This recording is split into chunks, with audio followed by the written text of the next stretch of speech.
नमस्कार, मैं गोरखराम निषाद अपने YouTube चैनल में आपका स्वागत कर रहा हूं। मित्रों, आज हमारे चर्चा का विषय है उत्तर प्रदेश 2022 चुनाव भाजपा क्यों हारेगी। आज इसी पे मेरा पूरा फोकस है और कई गांवों का मैंने दौरा किया, कई जनपदों का मैंने दौरा किया। उसके बाद ये चर्चा मैं आपके बीच में वीडियो के माध्यम से भेज रहा हूं और आप इसको स्किप मत कीजिएगा, इस पूरी वीडियो को आप देखिएगा। अगर आपके अंदर जरा भी राजनीतिक चेतना है या भारत के आप सतर्क और सजग नागरिक हैं तो ये वीडियो आपके लिए बहुत ही हेल्पफुल है और मैं उम्मीद करूंगा कि आप इस वीडियो को पूरा देखेंगे, क्योंकि हारेगी तो भारतीय जनता पार्टी। उसके जो प्रमुख कारण है वो गिना रहा हूँ, आपको बता रहा हूँ, लेकिन उससे आप भी सीख लेंगे। अगर आपके अंदर राजनीतिक महत्वाकांक्षा है, आप भी भविष्य में राजनीति करने की सोच रहे हैं, तो आपको इसमें बताए हुए रास्तों से, बताए हुई बातों से आपका लाभ निश्चित होगा। इसलिए आप वीडियो को स्किप मत कीजिएगा और पूरा वीडियो देखिएगा। तो आइए हम वीडियो को शुरू करते हैं।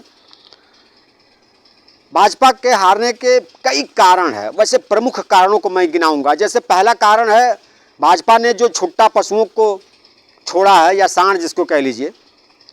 इन छुट्टा पशुओं की वजह से भारतीय जनता पार्टी ये चुनाव बुरी तरह हारेगी। क्यों? क्योंकि ये जो छुट्टा पशु है, सांड है, ये पार्टी के हिसाब से नहीं खेत का नुकसान कर रहे हैं, या पार्टी के कार्यकर्ता को पूछ करके नहीं मोटरसाइकिल से लड़ रहे हैं और उस कार्यकर्ता की मौत हो रही है। ऐसा नहीं है कि वो सपा के और बसपा के ही कांग्रेस के कार्यकर्ताओं का खेत चल रहे हैं, वो आम उत्तर प्रदेश के आम नागरिक का खेत चल रहा है। तो ये आम नागरिक के अंदर ये आक्रोश है कि भारतीय जनता पार्टी का ये निर्णय बहुत गलत था। ये निर्णय भारतीय जनता पार्टी का बहुत गलत निर्णय था, जिससे किसान जो है बर्बाद हुआ है। किसान की आय दोगुनी करने के चक्कर में जो किसान का अपना खुद का पैसा रखा था, वो घर अपने बच्चों की पढ़ाई की फीस के लिए वो भी खर्च कर रहा है इन जानवरों को भगाने में, या जानवरों की सुरक्षा में, या तार लगाने में, या तम्बू लगाने में, या बांस लगाने में। पैसा उसका इतना खर्च हो रहा है, इसलिए वो सारे के सारे जो आम नागरिक हैं वो इस छुट्टा पशुओं की वजह से ये चुनाव में प्रतिज्ञा कर रहे हैं, जिद कर रहे हैं कि हम भारतीय जनता पार्टी को इस बार हराएंगे। दूसरा जो भारतीय जनता पार्टी को हराने का कारण है वो है महंगाई। अब महंगाई समझिए कि भारतीय जनता पार्टी सत्ता में नहीं थी तो 400 रुपया सिलेंडर मिलता था, और जिस पर सब्सिडी भी लगभग 150 रुपये के आसपास आ जाती थी। और आज वही सिलेंडर 1000 का है और सब्सिडी भी नहीं आ रही है। तो जनता को लगा कि भारतीय जनता पार्टी हाथी के दांत वाली स्थिति की पार्टी है कि खाने के लिए कुछ और, दिखाने के लिए कुछ और। यानी कि ये कहे कि हम उज्ज्वला गैस देंगे, फ्री गैस कनेक्शन देंगे, और नतीजा कि 400 के सामान को 1000 बढ़ा करके पर सिलेंडर 600 रुपया अधिक। अब समझिए कि अरबों रुपया जनता के खजाने से सरकार के खजाने में गया। तो इससे तो जनता का नुकसान हुआ। तो जनता समझ रही है कि भारतीय जनता पार्टी हमेशा जो है कहती तो कुछ और है और करना उसको कुछ रहता है। कोरोना काल में सारे देश के लोगों की महंगाई से मार से आत्महत्या करने का जो मतलब गोदी मीडिया पहली बार आज के अखबार में पहली बार ऐसा हुआ है कि गोदी मीडिया इस भाजपा सरकार के बारे में एक रिपोर्ट दी है कि सबसे अधिक मौत बेरोजगारों की, छोटे दुकानदारों की अगर मौत आत्महत्या के रूप में, अगर सबसे ज़्यादा आत्महत्या किसी भी सरकार में किए हैं तो भारतीय जनता पार्टी के सरकार में किए हैं। और समझिए कि ये पूंजीपतियों की सरकार, कोरोना काल से लेकर अब तक 100 गुना, 10 गुना पैसा बढ़ा है। तो पूंजीपतियों का, जो भारतीय जनता पार्टी को चंदा देते हैं, यानी भारतीय जनता पार्टी का खुद का जो चंदा का जो पार्टी का फंड है वो भी सैकड़ों गुना बढ़ा है। यानी इस देश में पूंजीपति जो है वो भाजपा है, भाजपा ही पूंजीपति है। तो ये जनता समझ गई कि केवल कहने के लिए कि हमको उज्ज्वला गैस कनेक्शन दिए, 400 के चीज़ को नहीं उज्ज्वला कनेक्शन देते तो 400 का 400 में रहता। इन्होंने उज्ज्वला गैस कनेक्शन दिया, जैसे जियो सिम फ्री आई थी, पहले वो बेवकूफ़ बनाया कि फ्री सिम बांट रहा है, फ्री सिम बांट रहा है, और आज इतनी महंगी सिम हो गई कि जो साल भर जितने पैसे में हम चलाते थे मोबाइल, आज 1 महीना का उतना पैसा लग जा रहा है। तो ये जनता धीरे धीरे भारतीय जनता पार्टी के झूठे वादों को और उसकी दोगला नीति को वो समझ गई जनता कि ये कहते कुछ और हैं, करते कुछ और हैं। अगर ये कहेंगे कि हम जनता का फायदा कर रहे हैं तो दिखाने के लिए जनता का फायदा तो करेंगे, लेकिन उससे ज़्यादा जनता का ये नुकसान कर रहे हैं। तो ये महंगाई, चाहे वो सिलेंडर, चाहे मोबाइल रिचार्ज, चाहे सरसों का तेल, ये महंगाई इस महंगाई की वजह से भारतीय जनता पार्टी गर्त में जा रही है। और पूरी जनता, वो पार्टी बेस पे नहीं, हर जाति धर्म, ये कोई कहे कि नहीं कि ये जाति नाराज नहीं है, सारी जाति के लोग इस महंगाई से पीड़ित हैं। तो पूरे प्रदेश की जो जनता है वो भारतीय जनता पार्टी को हटाना चाहती है इस महंगाई की वजह से। उसके बाद है बिजली का बिल।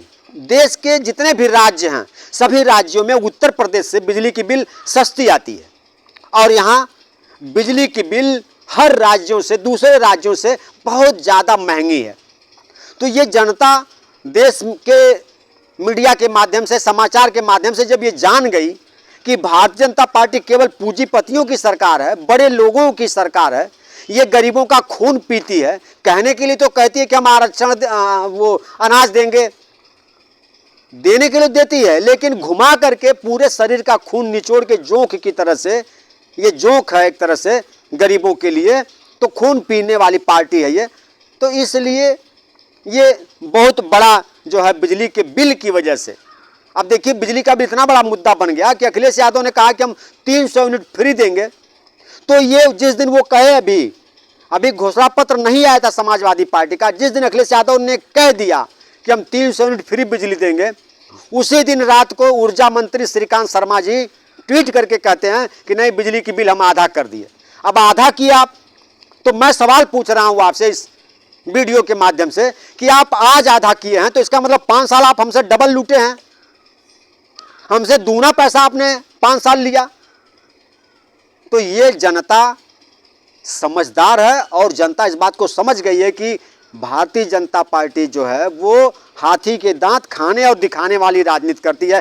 कहने के लिए दिखाती है सब्ज बाग, बहुत कुछ दिखाती है, लेकिन काम इसका जो है वो केवल पूंजीपतियों के लाभ के लिए है, जनता को लूटने वाला, जनता का खून पीने वाला। तो ये भी बिजली की बिल से भी भारतीय जनता पार्टी चुनाव हार रही है। फिर अभी 69,000 शिक्षक भर्ती का मामला आया।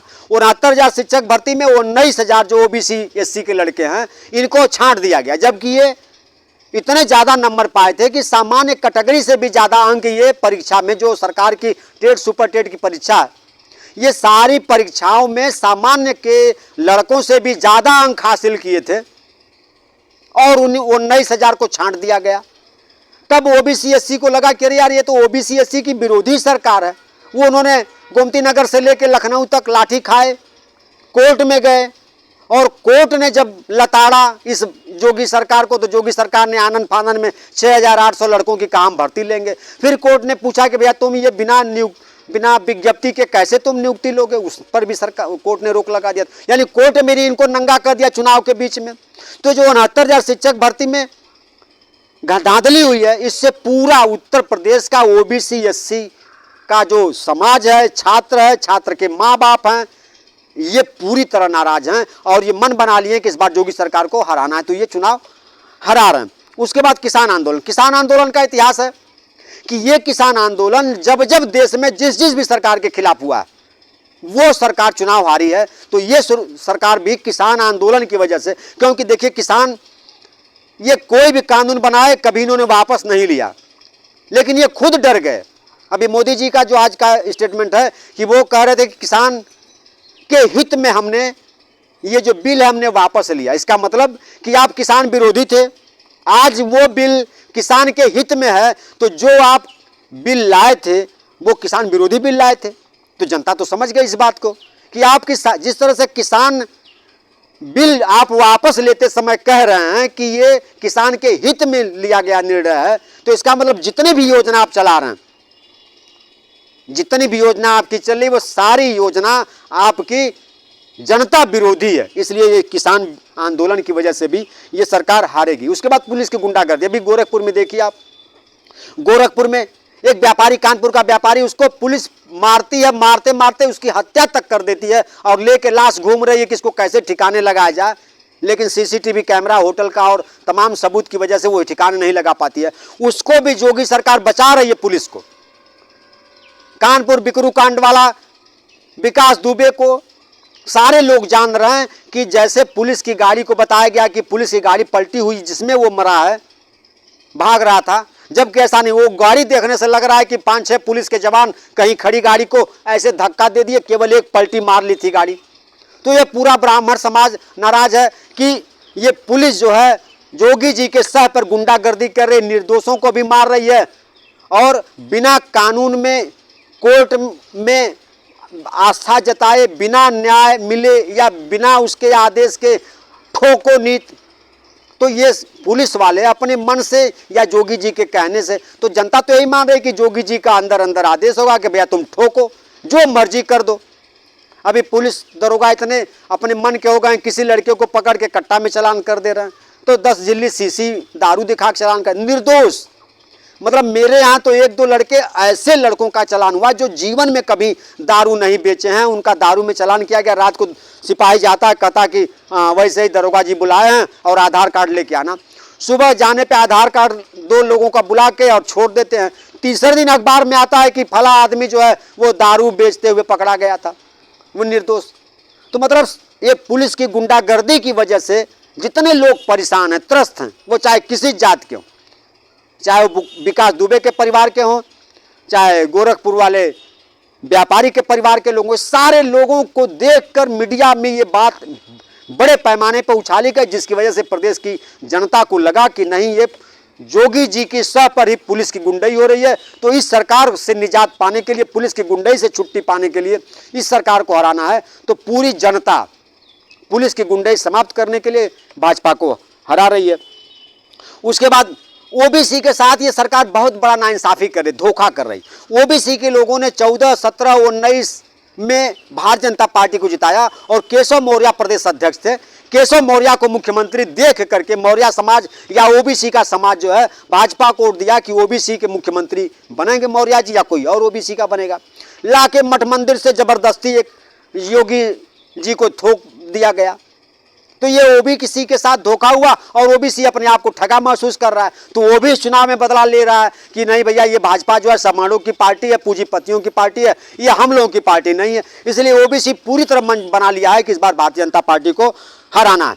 उसके बाद यह मोदी जी और योगी जी दोनों बिना बाल बच्चे वाले, इनसे खुद भगवान नाराज हैं। जिनके पास आदि औलाद नहीं, वो आदि औलाद बच्चों का दर्द क्या जानेंगे। भगवान खुद नाराज होकर कोरोना भेज दे रहे हैं, तो आपदा भेज दे रहे हैं। अब बताइए, इस समय इतना ओला पड़ रहा है, इतनी बरसात हो रही कि किसान की गेहूं की फसल, सरसों की फसल पूरी की पूरी नष्ट हो गई। ऐसा नहीं कभी हुआ था कि इस महीने में और 8-8, 10-10 दिन इतनी लंबी बरसात हो। तो ये भगवान भी नाराज हैं इस सरकार से। इसलिए जनता ये मान रही है कि जिस पार्टी से भगवान नाराज हैं, कोरोना जिस पार्टी के राज में भेजे हैं, भगवान नाराज हैं, इसलिए इस सरकार को छुट्टी देना है, सरकार की विदाई करनी है। तो पूरी जनता भगवान की बातों को मान करके इस सरकार से छुट्टी चाहती है।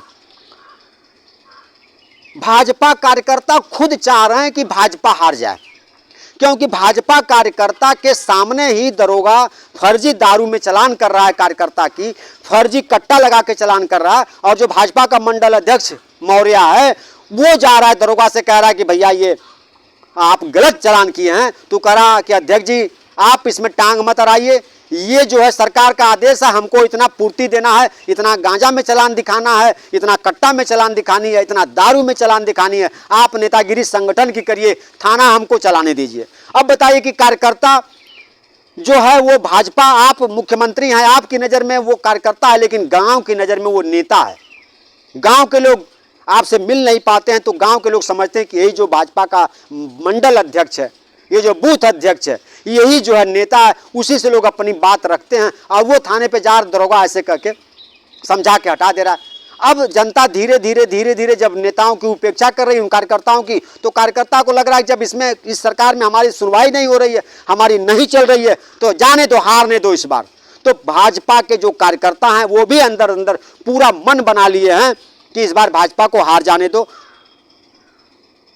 उसके बाद आखिरी जो है वो योगी जी की ठाकुरवादी जो है छवि, जितने भी थाने हैं, जितने भी अधिकारी कर्मचारी हैं, वो 85 से लेकर 95% तक ठाकुर बिरादरी के लोग छाए हुए हैं।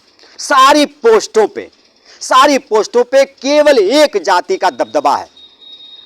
अगर कोई मीडिया की महिला एंकर पूछती हैं कि अरे आपको लोग आरोप लगा रहे हैं कि आप राजपूत हैं और आपके राज्य में राजपूतों की चल रही है,